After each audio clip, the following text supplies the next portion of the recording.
crisis hiding in plain sight. Over 800 D.C. residents are living unsheltered and at risk of dehydration, heat stroke, and so much more. That's right. That's where Miriam's Kitchen comes in. And here with more is Chief Advocacy Officer Laura Pukach. Thank you so much for joining us today. Thanks for having me. Absolutely. So obviously this must be a very, very busy time for Miriam's Kitchen given the oppressive heat we've had going on.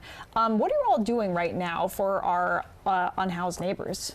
Yeah, it is a busy time. Yeah. We at Miriam's Kitchen are serving made-from-scratch meals for people all year round. But right now, one of the things that's really important are our street outreach teams, people who are working with people who are living outside on the streets and connecting them with life-saving supplies like food and water and blankets and sunscreen, but also connecting them to housing services. But the big thing that we're also doing this time of year, while the heat is going on, is that it's budget season. So we're also working hard to talk to our city leaders about DC's budget and making sure that we have funding to house people that are experiencing homelessness in the districts. So important. And you mentioned a few items, of course, water, of course, sunscreen. But what are the things that you all are looking for as far as donations or things that people should keep in mind when they're like, you know what, I want to help Miriam's Kitchen out?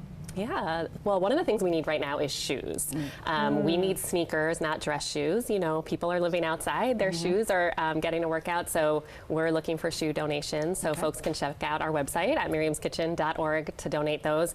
And we're also looking for financial donations, right? We're running a lot of programs, as you said, in a heat emergency at a trying time for the district with lots of threats to our neighbors. So people can also support us financially by visiting our website. And let's talk a little bit about kind of a term that's been floating around, housing vouchers. How do you all work with them and how do they kind of help keep people off the streets? Yeah, well, we work with them in a few ways. I mean, one is that we have a housing program. So we have about 400 or so clients who we provide case management to. So folks who are recently housed or just moving into housing after being on the streets for a long time, sometimes even decades. But the other way we are really thinking about vouchers right now is in the context of the budget that I mentioned. Right now, DC Council is making decisions about the city's budget. And right now, our budget has no new housing vouchers for people experiencing chronic homelessness, especially individuals. So those 800 people living outside that you mentioned, without this funding, we're not going to connect a single new person to housing. And housing vouchers are not just a line item in our budget, right? They're a lifeline. There are folks who are literally at risk of dying outside, right? In this heat emergency and inclement weather, but also imagine just day after day, year after year, living outside, but also struggling with health conditions that are already life-threatening, but could be kind of preventable and manageable from the stability of a home. So that's why housing vouchers are so important for our neighbors.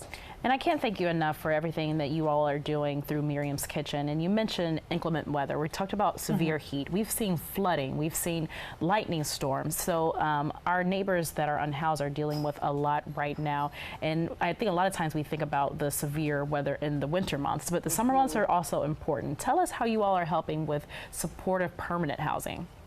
Yeah, so permanent supportive housing is really what it sounds like. We're connecting people to housing permanently, but also providing those supportive services. So that starts when people are unhoused and moving all the way up for when they're being leased up.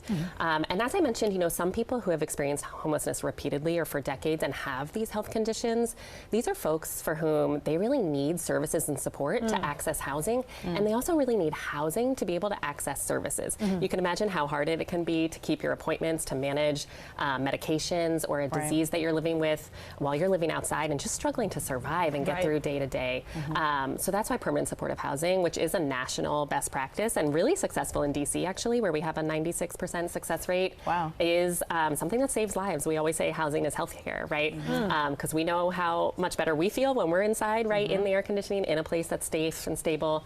But this, for many people, is really life-saving. Especially with refrigeration for some of those prescriptions. So Absolutely, important. That's exactly it. Absolutely. Well, thank you so much for joining us. If people want to help, what do you think the best way is, how they can do that? Yeah, there are a few ways people can help. I mean, the first is to visit our website and to help donate, either financially or those shoes that I mentioned at miriamskitchen.org. The other thing is that we're looking for DC residents to raise their voice. Now is also a time to let your policymakers know that you care about ending homelessness, that you want the budget to prioritize housing. So people can also visit the advocacy campaign that we run, which is you can find at thewayhomedc.org, and there's an online action that people can take to email their DC Council representatives and let them know know that they want to see these important investments. Excellent. Well, thank you again for joining us, and thank you for everything you all are doing. Thank you so much. I loved being here. Absolutely.